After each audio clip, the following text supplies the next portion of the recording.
Have you ever felt that sting? That tiny, almost insignificant moment on social media that plants a seed of doubt in your relationship?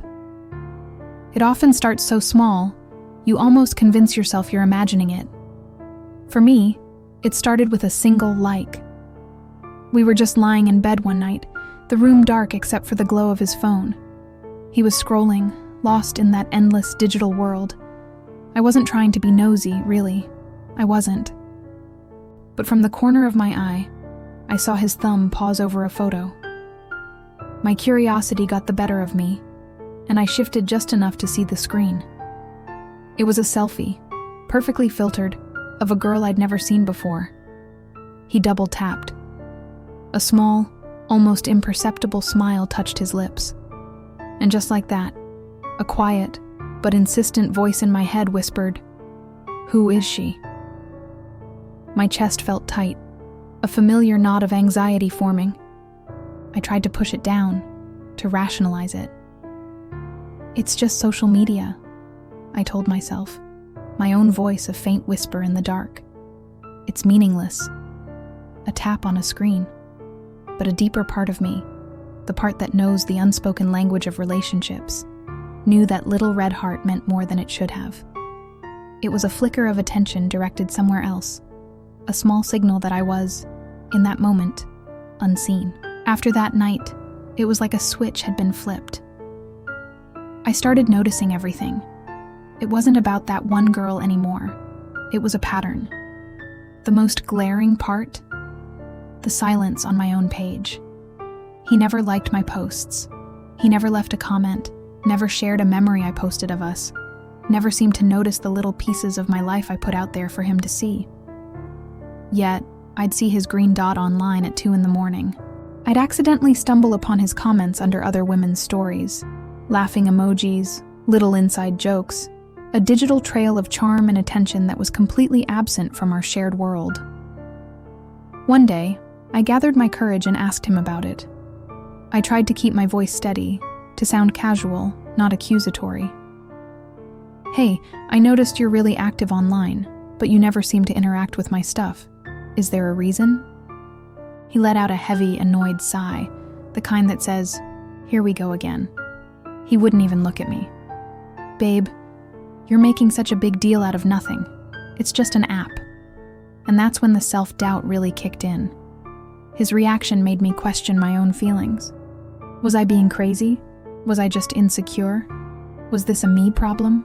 I started to wonder if I was the one who was broken, if my need for this small digital acknowledgement was a sign of some deeper insecurity, or was he deliberately downplaying it, making me feel irrational so he wouldn't have to face the truth? Was he just pretending not to see me, both online and off? The turning point came one evening. We were on the couch watching a movie. Or at least I was. He was half watching, half scrolling. His phone, lying between us, suddenly lit up. I wasn't trying to spy, but the screen was bright, the text impossible to miss. A message preview popped up. "You always know how to make me smile," with the winky kiss emoji. Time seemed to stop. My heart didn't just tighten, it plummeted. My breath caught in my throat. He saw the look on my face, the color draining from it, and snatched his phone so fast it was almost a blur. "It's just a friend," he said, his voice clipped and defensive. "You are so dramatic sometimes." He turned his body away from me, effectively ending the conversation and leaving me alone with my racing pulse and 1,000 screaming questions. I wanted to believe him. Oh, how desperately I wanted to believe that I was just being dramatic, that it was all an innocent misunderstanding.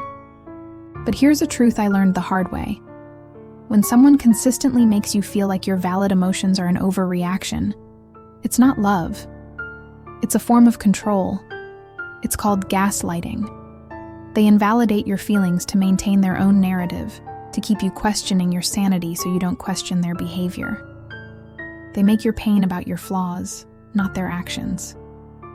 In the weeks that followed, something inside me shifted. I stopped asking questions. I stopped checking his following list. I stopped scrolling through comments at 3 a.m. looking for clues that would only break my own heart. I realized that every time I went looking for proof, for that one piece of evidence that would validate my fears, I was just finding new and creative ways to hurt myself. I was willingly walking into a field of emotional landmines.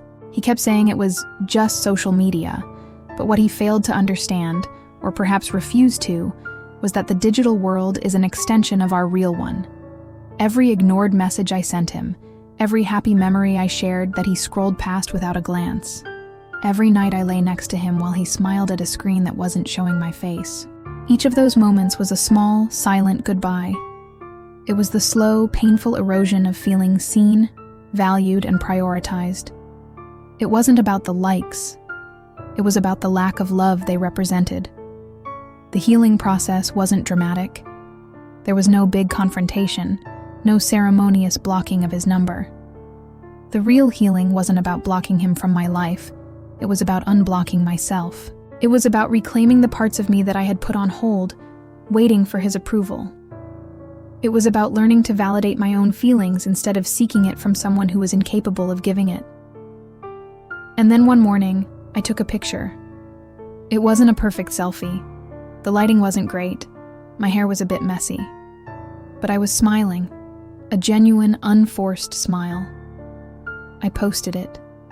No deep caption, no filter, no hidden meaning. It was just me, happy in that moment. And you know what? He didn't like it. He didn't comment. He probably scrolled right past it. But for the first time, it didn't matter. Because I liked it. And that was enough. My worth wasn't tied to his double tap anymore. If you're going through something similar, please know that your feelings are valid. You are not crazy for wanting to feel seen and cherished by your partner in all aspects of life, digital and otherwise. Don't let anyone make you feel that your emotional needs are a burden. True partnership is about building each other up, not silently tearing each other down, one ignored post at a time. The most important like you will ever get is the one you give yourself. Thank you so much for listening to my story today. If this resonated with you, I'd be so grateful if you'd hit that like button and subscribe to the channel for more content like this. Take care of yourselves, and I'll see you in the next video.